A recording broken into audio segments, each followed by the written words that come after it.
trata de um campo hoje do meu TCC, cujo tema é avaliação da citotoxicidade, capacidade proliferativa e de diferenciação osteogênica de células tronco mesenquimais e de células de osteosarcoma humano submetidas ao cultivo com pó da polpa da manga tomiáticas. Minha orientadora é a doutora Francina Bernais e co-orientadora a doutora Rosana Bizon. Então, para introduzir o assunto, eu vou falar um pouco sobre a osteoporose, que é uma doença caracterizada pela perda de massa óssea e pela alteração na arquitetura da estrutura óssea, levando ao aumento das chances de ocorrerem fraturas e lesões devido à fragilidade desse órgão. A osteoporose ela atinge cerca de 200 milhões de pessoas em todo o mundo, atingindo cerca de 10 milhões de brasileiros, gerando gastos anuais na casa dos 19,8 bilhões de dólares. O tratamento atual para a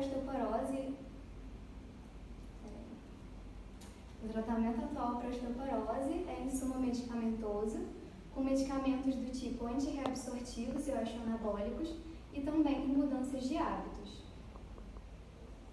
A justificativa do meu trabalho é a prevalência da osteoporose e também a questão do envelhecimento da população, porque com o aumento da expectativa de vida, tem-se uma maior necessidade de traçar estratégias para doenças que mais acometem esse público, sendo a osteoporose uma das mais prevalentes.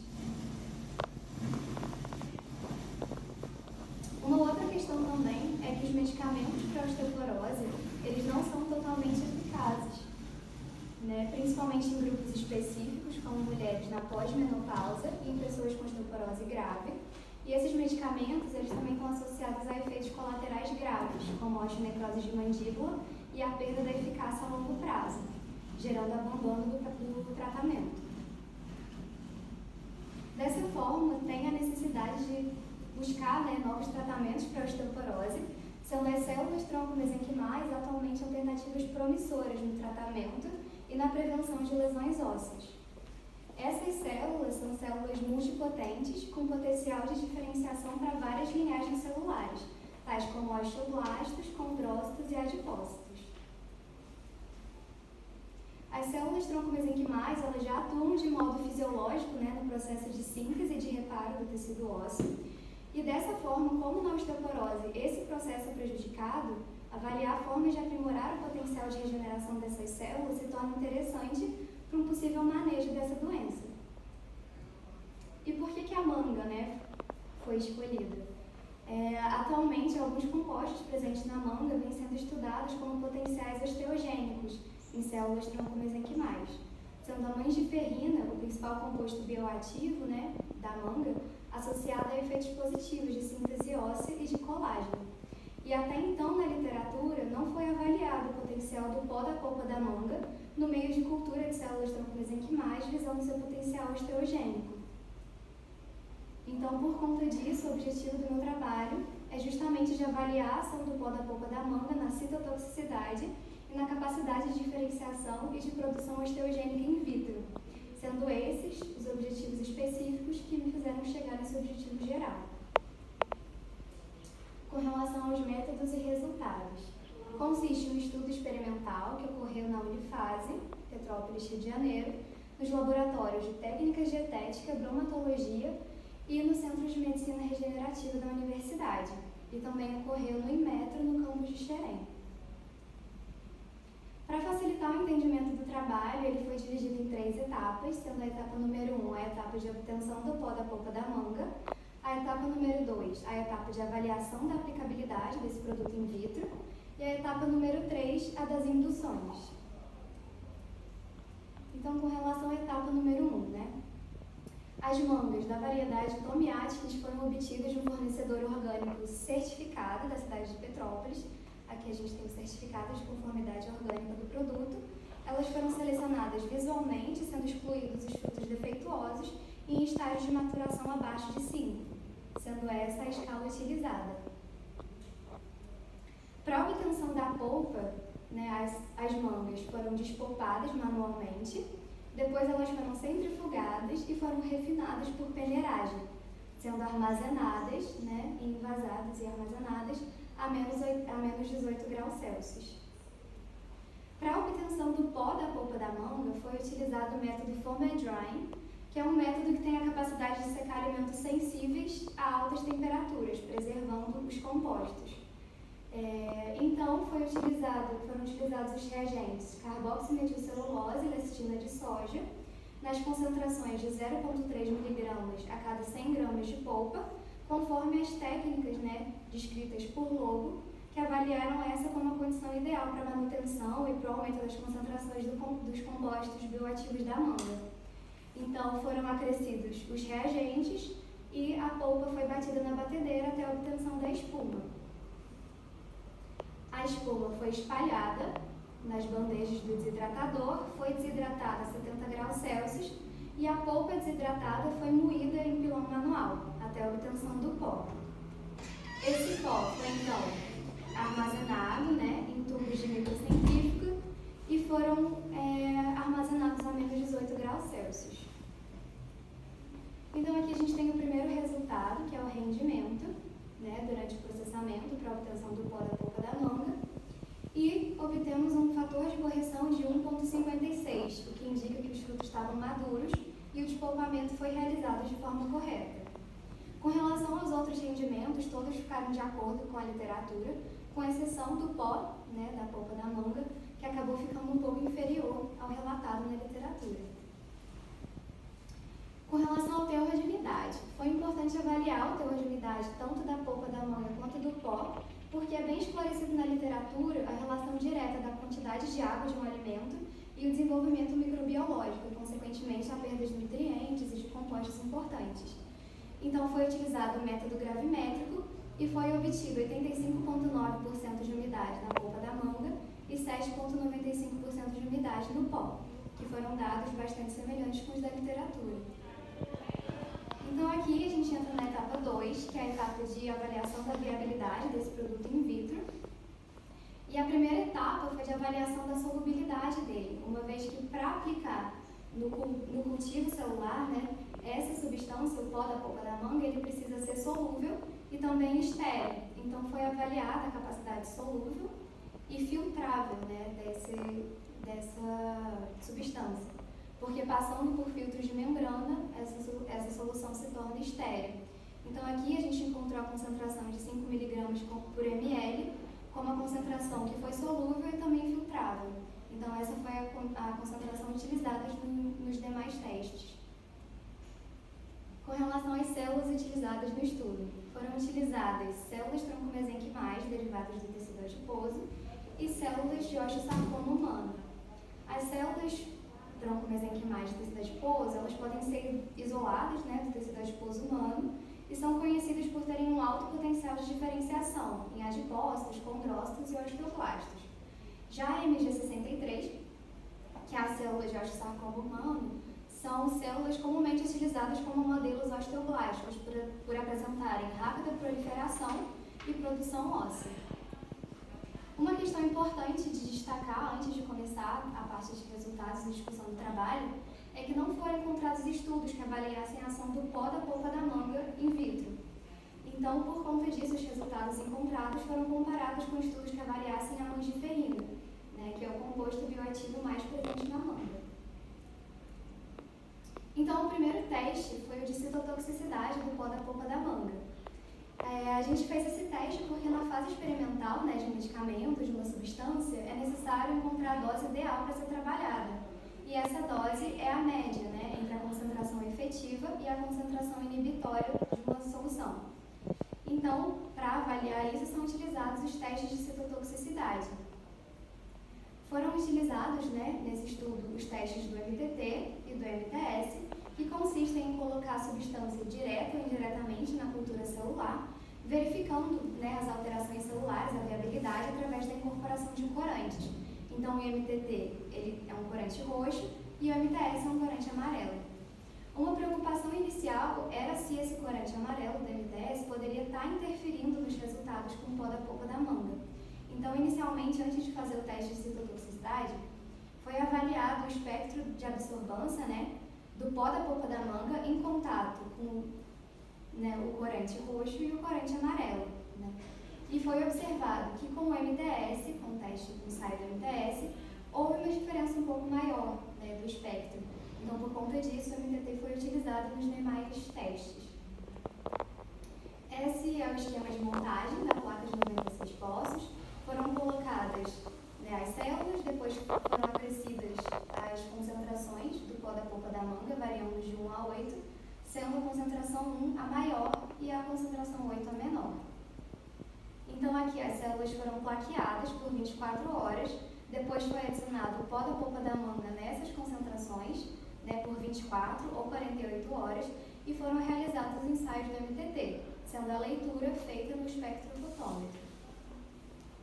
Então aqui, como primeiro resultado da citotoxicidade do pó da polpa da manga em células tronco-mesenquimais derivadas de tecido adiposo, foi possível observar que o pó da polpa da manga não reduziu, né, significativamente a viabilidade dessas células após 24 horas de contato com o pó da manga, o que vai de acordo com a literatura, né, onde a mangiferina não apresentou efeitos citotóxicos nessa linhagem, em baixas concentrações.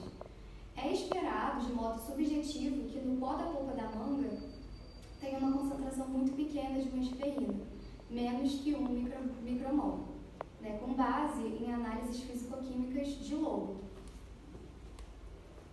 Então, com relação à citotoxicidade do pó da manga nas células, né, cancerígenas de osteosarcoma, foi possível, após 24 horas, observar uma ligeira queda na concentração maior, né, na viabilidade, na concentração maior, mas não foi significativa estatisticamente.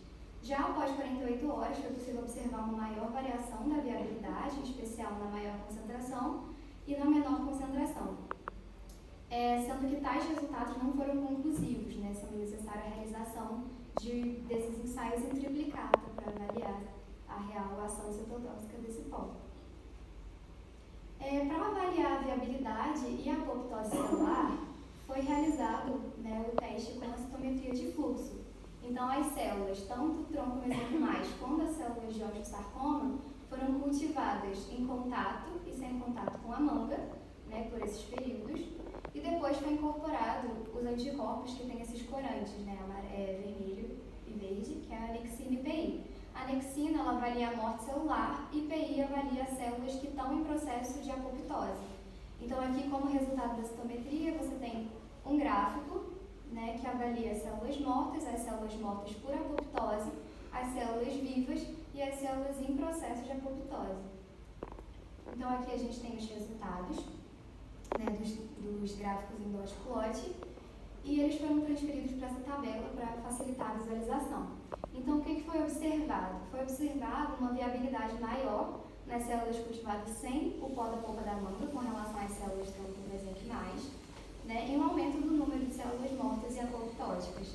Esse resultado é contraditório com a da literatura, onde a mangiferina exerceu um efeito protetor, né, da morte celular nessas células, em células tronco, né, de medula óssea, o que pode ser explicado pela possível baixa concentração de mangiferina no pó da polpa da manga e por se tratar de linhagens celulares diferentes. Já com relação ao MG53, as células de osteosarcoma, foi possível observar queda da viabilidade nas células, além de um aumento do número de células mortas em apoptose, o que foi similar com o da literatura, onde a mangiferina exerceu o efeito redutor da viabilidade celular em outras linhagens de osteosarcoma. Uma questão interessante que a gente achou legal de fazer era cultivar, né, essas células em contato e sem contato com o pó da manga por um período um pouco maior. Então, as células de osteosarcoma foram cultivadas por 14 dias em contato com o pó da polpa da manga e normalmente, com o meio de cultivo normal. E foi observado uma redução subjetiva da viabilidade celular nas células cultivadas, né, nas células de osteosarcoma cultivadas com o pó da polpa da manga.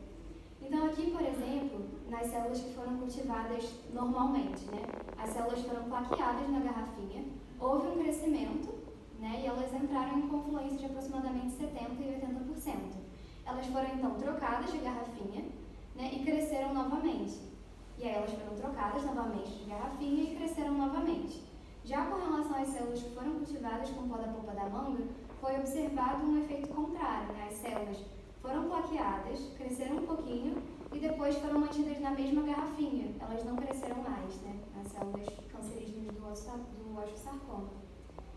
Já com relação às células tronco-mesenquimais do tecido adiposo, foi feito o mesmo teste, mas não foram observadas alterações importantes na morfologia ou alterações expressivas na viabilidade, né, tanto quanto as células de osteosarcoma. Então, aqui com relação às etapas, a terceira etapa, a etapa das induções, foi realizada a indução adipogênica, né, dessas células, porque é importante, quando se trabalha com células tronco-mesenquimais, caracterizar essa célula. Então, para isso, elas precisam estar diferenciando para, no mínimo, 2 linhagens celulares, né? E aí, nesse caso, a gente diferenciou as células para linhagem adipogênica e osteogênica. Então, aqui como resultado, né, das células tronco-mesenquimais de tecido adiposo, elas foram cultivadas, foram depois fixadas com paraformaldeído e foram coradas com corante oil red, que tem afinidade por gotículas de gordura. Depois elas foram lavadas e foram observadas no microscópio. Aqui a gente pode observar o resultado, né? Nas células que não foram, né, não receberam o meio com indução, não foi produzida as gotículas de gordura. Já nas células que foram induzidas, esses pontos vermelhos indicam, né, o acúmulo de lipídios. Então foi possível observar que com o pó da polpa da manga, produziu um pouco mais de gotículas de lipídio, de acúmulos de lipídios. O que acaba também, né, indo contra a literatura, onde a multiferrina exerceu um efeito inibitório da diferenciação adipogênica em outras linhagens celulares. Né, o que pode ser explicado também pelo fato de se tratar de linhagens celulares diferentes e pela quantidade possível, né, de multiferrina no pó da polpa da manga. Com relação à indução da osteogênese, as células foram cultivadas, né, nessas condições, condição negativa, né, que é o meio de cultivo normal, condição com o pó da polpa da manga, condição induzida para a osteogênese e condição induzida para a osteogênese com o pó da polpa da manga. As células foram cultivadas por 21 dias, depois fixadas e coradas com o corante alizarina red. Esse corante ele tem afinidade, né, pela matriz óssea, por carbonato de cálcio, então cora com vermelho quando tiver matriz óssea. E elas foram lavadas e observadas no microscópio. Aqui temos o resultado. No controle negativo não foi possível observar a formação óssea. No controle com a manga também não foi possível. E nos grupos induzidos foi possível observar, né, o acúmulo de matriz óssea. Em especial no grupo, né, que foi induzido em conjunto com o pó da polpa da manga. A gente tem um acúmulo maior de matriz óssea. Já com relação às células, né, MG63, elas também foram cultivadas por 16 dias, foram fixadas e coradas e lavadas, e também foi possível observar um maior acúmulo, né, de matriz óssea nas células que foram cultivadas com o pó da polpa da manga. O que indica que o pó da polpa da manga, né, apresentou efeito estimulador da osteogênese em ambas as células. As células MG63 de osteosarcoma, por se tratar de pré-osteoblastos, elas já têm uma facilidade maior de estar se diferenciando, né, de produzir matriz óssea. Então aqui, né, com relação ao resultado, atualmente não foi encontrado na literatura artigos que relatem o efeito de aumento da diferenciação, né, e da produção de matriz óssea do pó da polpa da manga, sendo que uma possível explicação, né, para tal resultado pode estar na autofagia, né? Bayer, em 2018, avaliou que a multiferrina estimula a produção de cartilagem através da estimulação do gene AMPK. Esse gene é responsável pela estimulação da autofagia, que é um processo importante no processo de mineralização e homeostase óssea, que também é estimulado por algumas vitaminas, como a vitamina D e a vitamina K12. Então, dessa maneira, é possível que o pó da polpa da manga esteja estimulando a osteogênese através desse mesmo processo de autofagia, mesmo com possivelmente baixíssimas doses de multiferrina. Então, com relação às considerações finais, o pó da polpa da manga apresentou efeitos estimuladores da osteogênese e da adipogênese, além de não apresentar efeitos citotóxicos significativos em ambas as linhagens, não reduzindo de maneira significativa a viabilidade nos testes do MTT e da citometria de fluxo, sendo, portanto, uma alternativa promissora no processo de regeneração óssea. Como considerações finais, são necessários mais estudos para avaliar os mecanismos por trás dessa ação, a ação desse composto em maiores doses devido ao fator limitante da solubilização desse composto, a caracterização fisicoquímica do pó da polpa da manga, visando avaliar a concentração de compostos bioativos, em especial a multiferrina, além de estudos que avaliem o potencial do pó da polpa da manga na diferenciação condrogênica, uma vez que estudos já apontam o efeito estimulador da nodiferina.